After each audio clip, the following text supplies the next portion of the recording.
So this afternoon we started to talk about spatial estimation.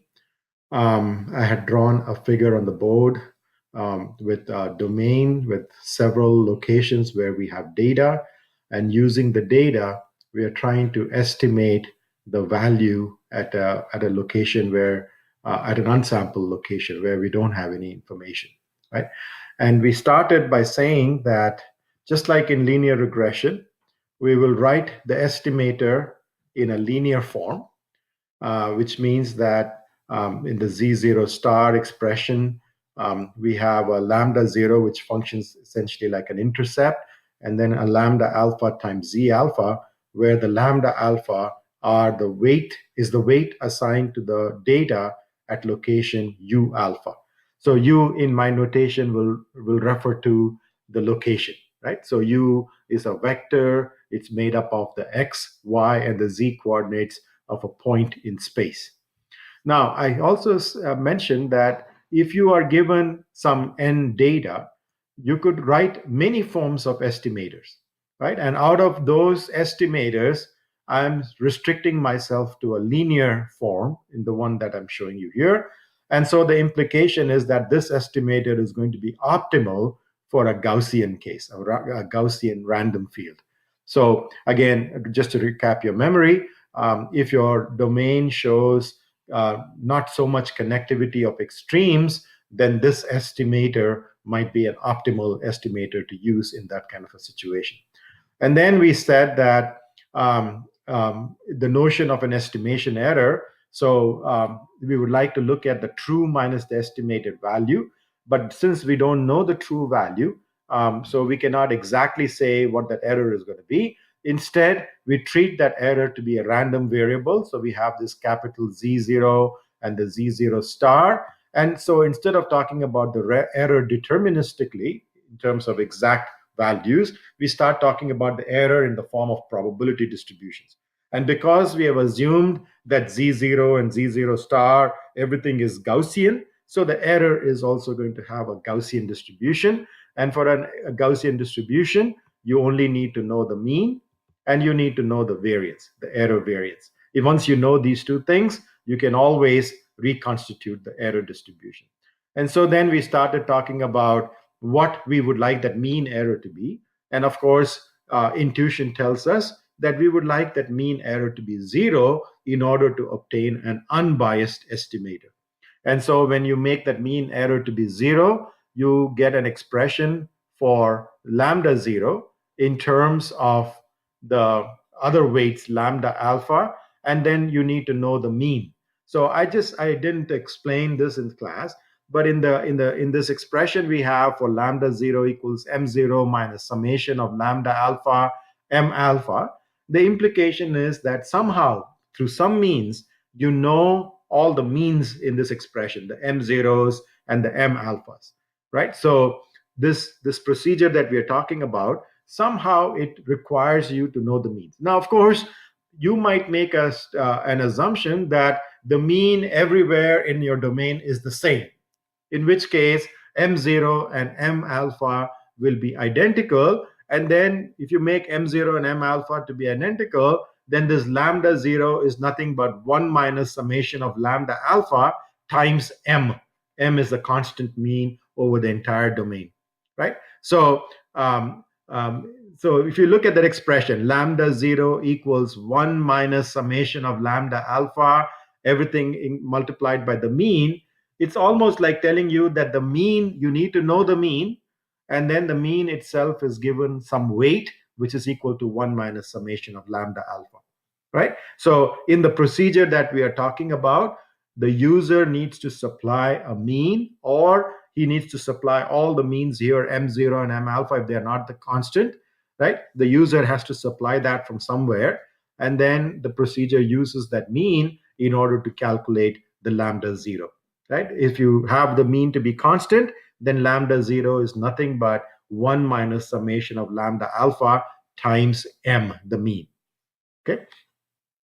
So now, so we have obtained an expression for the estimator. So I'm just plugging in this lambda 0 expression into my original estimator. And then I do some juggling of this expression. And what we talked about in class is that now I can write the residue at the estimation location as a linear combination of the residue at the data locations. The residue means the difference of the data value from the mean. That's what is called the residue. And so we can write the residue at an unsampled location as a linear combination of the residue at the data locations.